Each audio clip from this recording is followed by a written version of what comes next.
मंगल भवन मंगलहारी द्रिबाहु सुदशरथ अजरे बिहारी। सियापति रामचंद्र जी की जय। नमस्कार, मैं राजेश्वरी सिंह। मेरे यूट्यूब चैनल तुलसीकृत रामचरितमानस में आप सभी का हार्दिक स्वागत है। इस एपिसोड में दोहा नंबर 156 से दोहा नंबर 159 तक का वर्णन है। नील महीधर शिखर सम देखी विशाल बराहु चपर चलो है सुटुक नृप हाँ कि न होई निबाहु। मंगल भवन मंगलहारी द्रिबाहु सुदशरथ अजरे बिहारी। तुलसीदास जी कहते हैं, नील पर्वत के शिखर के समान विशाल शरीर वाले उस सुअर को देखकर राजा घोड़े को चाबुक लगाकर तेजी से चला और उसने सुअर को ललकारा कि अब तेरा बचाव नहीं हो सकता।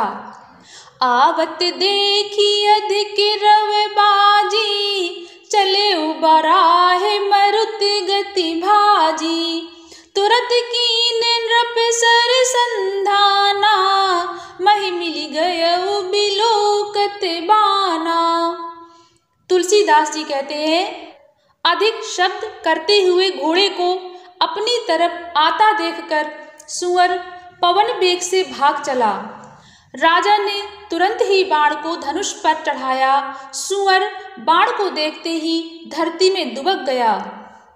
तकी तकी तीर महिष चलावा करि छल सुअर शरीर बचावा प्रगटत दुरत जाय मृग भागा रिस बस भूप चलऊ संग लागा।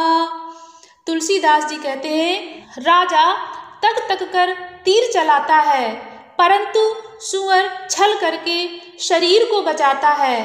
वह पशु कभी प्रकट होता है और कभी छिपता हुआ भाग जाता है और राजा भी क्रोध के वश उसके साथ पीछे लगा चला जाता है।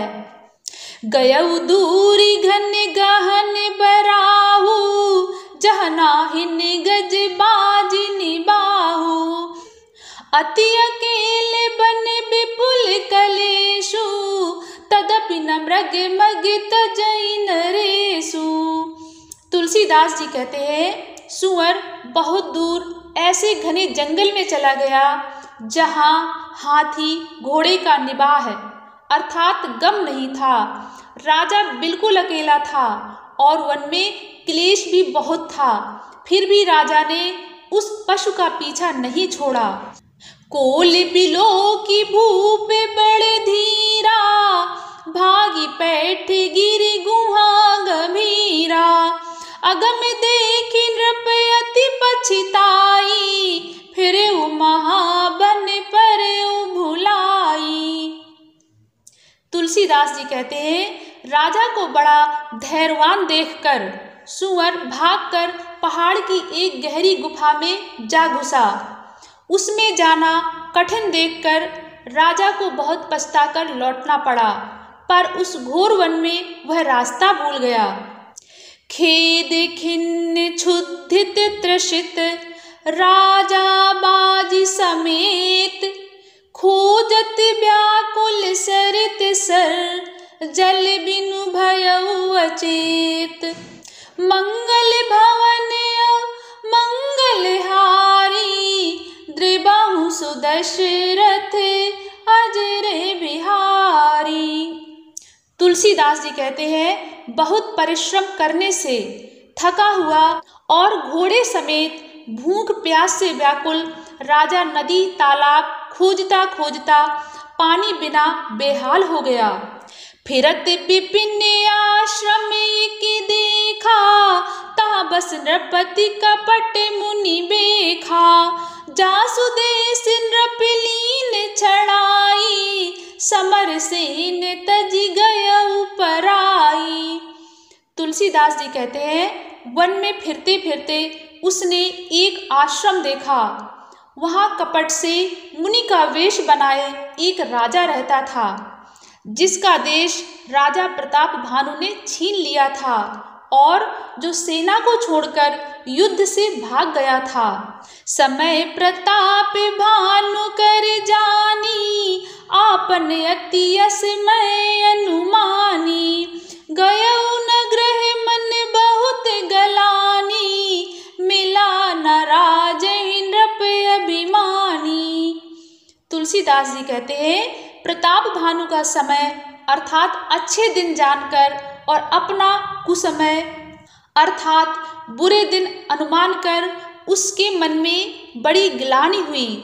इससे वह ना तो घर गया और ना अभिमानी होने के कारण राजा प्रताप भानु से ही मिला अर्थात मेल किया। ऋषि उर मारी रंग के जिम्मी राजा, विपिन बसई तापस के साजा। तासु समीप गवन नृप कीन्हा, यह प्रताप रवि तेहि तब चीन्हा। तुलसीदास जी कहते हैं, दरिद्र की भांति मन ही में क्रोध को मारकर वह राजा तपस्वी के वेश में वन में रहता था। राजा प्रताप भानु उसी के पास गया। उसने तुरंत पहचान लिया, ये प्रताप भानु है। राउ त्रसित नहीं सो पहचाना, देखी सुबेश महामुनि जाना। उतरि तुरगिते कीन प्रणामा, परम चतुर न कहु निज नामा। तुलसीदास जी कहते हैं, राजा प्यासा होने के कारण अर्थात व्याकुलता में उसे पहचान ना सका। सुंदर वेश देखकर राजा ने उसे महामुनि समझा और घोड़े से उतरकर उसे प्रणाम किया, परंतु बड़ा चतुर होने के कारण राजा ने उसे अपना नाम नहीं बतलाया। भूपति त्रसित बिलोकितेहि, सरबरुदीन दिखाई। मज्जन पान समेत है, कीन नृपति हरसाई। मंगल भवन मंगलहारी, द्रिबहु सुदशरथ अजर बिहारी। तुलसीदास जी कहते हैं, राजा को प्यासा देखकर उसने सरोवर दिखला दिया। हर्षित होकर राजा ने घोड़े सहित उसमें स्नान और जलपान किया। गए श्रम सकल सुखी नृप भयऊ, निज आश्रम में तापस ले गयऊ। आसन दीन अस्थिर बिजानी, पुनि तापस बोल्यऊ मृदुबानी। तुलसीदास जी कहते हैं, सारी थकावट मिट गई, राजा सुखी हो गया। तब तपस्वी उसे अपने आश्रम में ले गया और सूर्यास्त का समय जानकर उसने राजा को बैठने के लिए आसन दिया। फिर वह तपस्वी कोमल वाणी से बोला, को तुम कस बन फिरहूं अकेले, सुंदर जुबा जीव पर हेले। चक्रवर्ती के लक्षण तोरे, देखत दया लागी अति मोरे। तुलसीदास जी कहते हैं, तपस्वी ने कहा, तुम कौन हो? सुंदर युवक होकर जीवन की परवाह न करके वन में अकेले क्यों फिर रहे हो? तुम्हारे चक्रवर्ती राजा के से लक्षण देखकर मुझे बड़ी दया आती है। नाम प्रताप भानु अवनीसा, तासु सचिव मैं सुनहु मुनीसा। फिरत अहेरे पर भुलाई, बड़े भाग्य देखऊं पद आई। तुलसीदास जी कहते हैं, राजा ने कहा, हे मुनीश्वर सुनिए, प्रताप भानु नाम का एक राजा है, मैं उसका मंत्री हूँ। शिकार के लिए फिरते हुए राह भूल गया हूँ। बड़े भाग्य से यहाँ आकर मैंने आपके चरणों के दर्शन पाए हैं। हम कहाँ दुर्लभ दरस तुम्हारा, जानत हाँ कछु भल हो निहारा। कह मुनि तात भयऊ अंधियारा, जो जन सत्तरी नगर तुम्हारा। तुलसीदास जी कहते हैं, राजा ने कहा, हमें आपका दर्शन दुर्लभ था, इससे जान पड़ता है कुछ भला होने वाला है। मुनि ने कहा, हे तात, अंधेरा हो गया है, तुम्हारा नगर यहाँ से 70 योजन पर है। निशा घोर गंभीर बन, पंथ न सुनहु सुजान, बसहु आज वस जानि तुम, जायहु होत बिहान। मंगल भवन मंगलहारी, द्रिबहु सुदशरथ अजर बिहारी। आगे की राम कथा सुनने के लिए कृपया मेरे चैनल तुलसीकृत रामचरितमानस को जरूर सब्सक्राइब करें। धन्यवाद। सियापति रामचंद्र जी की जय।